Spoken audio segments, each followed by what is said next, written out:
आज बीडमध्ये खासदार बजरंग सोनवणे हे काही कार्यक्रमांसाठी दाखल झालेले होते। माझ्यासोबत बजरंग बाप्पा आहेत। काय सांगाल बाप्पा, गेल्या काही दिवसांपूर्वी तुम्ही केंद्रीय मंत्री गडकरी साहेबांची भेट घेतली आणि यामध्ये मोठा निधी दोन कामासाठी घेतलेला होता। तो नेमका किती अमाउंट होती आणि यामध्ये आता कधी काम प्रतीक्षा सुरू आहे? हे बघा, बीड जिल्ह्यातले नॅशनल राष्ट्रीय जे हायवे आहेत, नॅशनल हायवे जे आहे, त्या नॅशनल हायवेसाठी केंद्राचा निधी असतो। त्या हेडमधून नॅशनल हायवेच्या याच्यामधून त्याचे केंद्रीय मंत्री जे आदरणीय नितीन गडकरी साहेब यांना मी गेली 1 वर्षापासून पाठपुरावा करतोय। बीड जिल्ह्यामध्ये काही रस्त्यांची जी दुरावस्था आहे की जे रस्ते बऱ्याच 10-12 वर्षापासून चालू आहेत आणि ते पूर्ण झाले नाहीत, त्याच्यासाठी सुद्धा काही गोष्टी करणे आहे।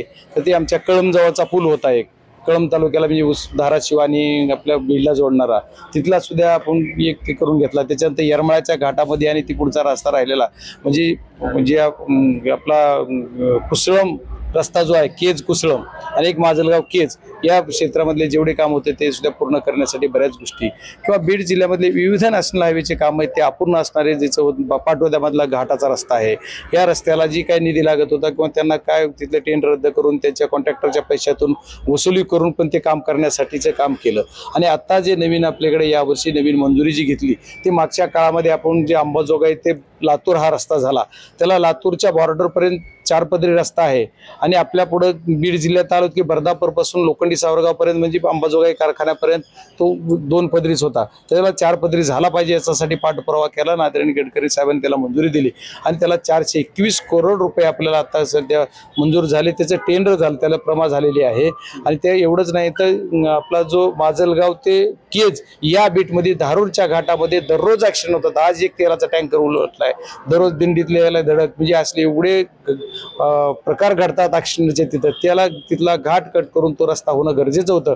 ती सुद्धा जवळजवळ 12 किलोमीटरच्या रस्त्यासाठी 171 कोटीचा निधी मंजूर करून दिला। मी गडकरी साहेबांचे आभार मानलेत।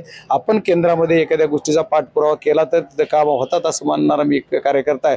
आपण काम करत असताना केंद्रामधल्या ज्या ज्या योजना आहेत त्याचं श्रेय घेत असताना कुणी उगाच उठते की मी असं केलं, मी तसं केलं, कुणीतरी काहीतरी म्हणलेलं मी बातमी बघितली की आमच्या ज्या मतदारसंघाचे तुम्ही नेतृत्व करतात ते आमदारांना तरी म्हणावं मी माझ्या मतदारसंघात आणला, ते म्हणजे एखाद्या वेळेस मी काय पत्र दिलं तर जे तर कुठं काहीच संबंध नाही आणि ते म्हणतंय की मी माझ्या प्रयत्नानं मी प्रयत्न केला, कोणी म्हणतंय गडकरी साहेबाला मी भेटलो होतो म्हणून झाला। म्हणजे आता काय म्हणते ते आपल्या बीड जिल्ह्याची परंपरा आहे, त्यांनी तर करायचंच होतं। मागच्या 5 वर्षापासून तुम्ही आमदार होतात, आता परत झालात, मग झोपला होतात का 5 वर्षे?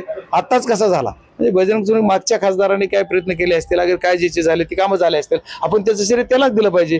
आज जर मी प्रयत्न केला तर माझ्या जे आता ह्यांच्याकडे काही एखादा महाराष्ट्राचा कोण एखादा निधी आला तर मी त्याच्यात लोडबड करत नाही, मी केलं म्हणायला। पण ही आपली बीड जिल्ह्यातली काही परंपरा आहे, ज्यांना कशालाही उद्घाटन मीच केलं म्हणायचं, कुठेही काही झालं तरी माझ्यामुळे झाला, ते काय काय आमच्या घरी भाकरी भाजल्या तर हेनीच भाजल्या म्हणतील का काय मला माहित नाही।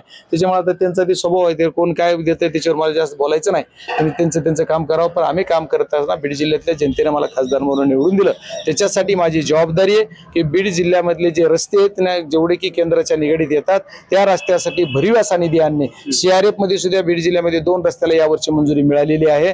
याच्यानंतर येणाऱ्या काळामध्ये सुद्धा मी आणखी दुसरे CRF मध्ये सुद्धा एक 5 रस्ते घेतलेले आहेत आणि ती सप्टेंबर म्हणजे आपल्या ह्याच्यापर्यंत सप्टेंबरपर्यंत आपल्याला त्याची मंजुरी मिळेल आणि त्याचं टेंडर होईल। आणि एवढंच नव्हे तर मी या गोष्टीवर थांबत नाहीये, पुढे आता जे कोणी काय सांगतायत लोकप्रतिनिधी म्हणून त्यांचं सांगायचं काय, त्यांना मला त्याच्यावर बोलायचं नाही। पण हा जो लातूर पासून आपल्याला संभाजीनगर पर्यंत जाणारा रस्ता सर्व चौपदरीकरण व्हायला पाहिजे हे माझं स्वप्न आहे, कारण त्याच्याशिवाय ट्रॉफिक आपल्याला ही दुपागली जाणार नाहीये। कारण आता जो रस्ता आहे ते आपल्याला बर्दापूर पर्यंत फक्त लातूर पासून चौपदरीकरण आहे, मांजर सुंबा टू संभाजीनगर असं चौपदरीकरण आहे। पण मांजर सुंबा टू हे नव्हतं, ते आता बर्दापूर ते अंबा कारखाना म्हणजे लोखंडी सावरगाव पर्यंत झालंय। लोखंडी सावरगाव ते मांजर सुंबा याचा आपण DPR करायला मंजुरी दिलेली आहे आणि तो पण DPR चालू, त्याची DPR ची कॉस्ट येईल आणि त्याला सुद्धा येणाऱ्या काही काळामध्ये त्याला पण जवळपास 500 ते 1000 करोड रुपये मिळतील त्या चौपदरीकरणाला। आणि एवढ्यामध्ये आपला तो रस्ता पण आधी चौपदरीकरणाचा आपला म्हणजे लातूर पासून संभाजीनगर पर्यंत पूर्ण चौपदरीकरण होईल हे माझं ध्येय आहे। नक्कीच दुसरीकडे गडी पुलावरती पाठीमागे अपघात झाला होता, त्यामध्ये तुम्ही अध्यक्ष आहात रस्ता सुरक्षा समितीचे, त्यामध्ये आता काय पुढे उपाययोजना संदर्भात काय निर्णय घेण्यात आले? या जो अपघात झाला बीड जिल्ह्यात जिथं जिथं काही अपघात होता त्याचे सर्वच संकलन केलेलं आहे। त्याच्या अनुषंगाने मी आता येणाऱ्या 30 तारखेला रोड सुरक्षा समितीची बैठक लावलेली आहे।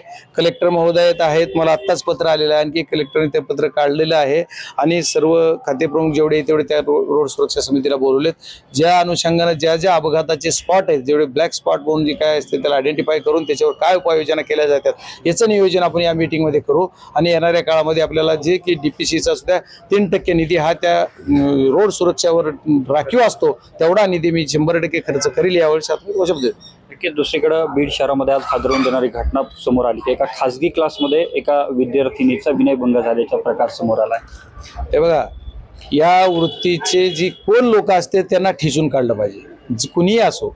हा जर प्रकार घडलेला आहे हा तर निंदनीय आहे. ही जी बातमी आज सकाळी जी बघितली मी त्याच्यानंतर मला सुद्धा काय यार, बीडला रोज काहीतरी घटना घडती.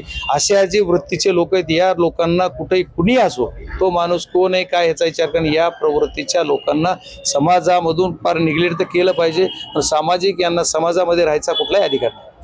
परळीपर्यंत रेल्वे आता कधीपर्यंत पोहोचेल आणि कुठपर्यंत काम? रेल्वेच्या बाबतीत सुद्धा मी 30 तारखेलाच बैठक ठेवलेली आहे. रेल्वे आपण वडवणीपर्यंत चाचणी केली, हाय स्पीडली चाचणी आपली बीडपर्यंत झालेली आहे. पण बीडपर्यंत रेल्वे चालू का होत नाही तर त्याचं एकच कारण आहे की बीडपर्यंतला आपल्याला जी लाईट लागते ती लाईट कमी पडते. ती लाईट आपल्याला घेण्यासाठी त्याचे 132 kVचं सबस्टेशन आष्टीला होतंय, त्याला 22 पोल टावर उभे करावे लागते. ते टावर उभे राहिलेले नव्हते. मी फक्त रेल्वे एवढंच बघितलं, लाईटकडे बघितलं नाही. मग आता इथून बीडपासून पुढे परळीकडे जाताना मग रेल्वे बरोबरच लाईटचे खांबे बरोबरच लावायला चालू आहेत. सिग्नल नव्हते, आता इकडे मागे सिग्नलही नाही. आता हे सिग्नलचं काम झालंय. तुम्हाला जवळचं MSCBचे जे टावर उभे करून लाईट ज्या सबस्टेशन मध्ये घ्यायची त्या 22 पोल पैकी 17 पोलचं काम कंप्लीट झालंय. 4 पोलचं राहिलंय. 4 पोलमध्ये आडवाडवी तुडी आहे. त्याच्यात एक संबंधित माझ्या काही विषय होता, त्याच्यात मी एका कार्यकर्त्यांना सांगून तो पण विषय मिटवलाय. 3 पोलचा मिटला येतं, एका पोलचा राहिला कड्या आष्टीमध्ये. तेवढा जर झाला तर तिथे लाईट येईल येणाऱ्या 2 महिन्याच्या आत. तरी पण त्यांनी शब्द दिलेला आहे की जुलै एंडच्या आत आम्ही लाईट जोडू आणि आपल्याला ऑगस्टमध्ये 15 ऑगस्टपर्यंत कशी आपल्याला रेल्वे चालू करता येईल बीडहून ह्याचे मी प्रयत्न करतोय. आणि मी रेल्वे बोर्डाला कळवलंय, रेल्वे बोर्डाने चेअरमननी त्याला संमती दिली, रेल्वे मंत्र्याकडे त्याचा पाठपुरावा आहे. आपण 2 गाड्या रेल्वेच्या चालू करायचा प्रयत्न करतोय. एक ती आहे ती बीड ती मुंबई आणि दुसरी आहे ती बीड अहिल्यानगर म्हणजे पुणे दौंड पुणे इथपर्यंत करणार. इंटरसिटी दौंड म्हणजे त्याला पुणे इंटरसिटी म्हणून चालू करायची. बीड अहिल्यानगर दौंड पुणे अशी एक. आणि ती जाणार सकाळी पहाटे 4ला किंवा 5ला निघणार आणि संध्याकाळी एकूण 8 ते 9ला निघणारी अशी. म्हणजे रेल्वेच्या टायमाप्रमाणे जी काही टाइम येईल पण रात्री एका दिवसा सकाळी एक अशा 2 गाड्या चालू करायचं माझं मानस आहे. किती प्रयत्न करतो आपण, त्याला काय साध्य मिळत कसं येशील माहित नाही, पण 100% या 2 गाड्या आपण येणाऱ्या काळामध्ये दिवाळीतला आपण गाडीतच जाऊ असं 100% सांगतो. नक्कीच. धन्यवाद. आपल्यासोबत खासदार बजरंग सोनवणे होते, ज्यांनी आता दिवाळीपर्यंत आपण रेल्वेत बसून जाऊ अशा प्रकारचं आश्वासन दिलं. दुसऱ्या बाजूला बीड शहरामध्ये जी घटना समोर आलेली आहे विनयभंगाची, त्या संदर्भात देखील या आरोपींवरती कडक शासन करण्यात आलं पाहिजे अशा प्रकारची भूमिका त्यांनी मांडलेली आहे. कॅमेरामन विनोद सह मी अशोक काळकुटे, TV9 मराठी, बीड.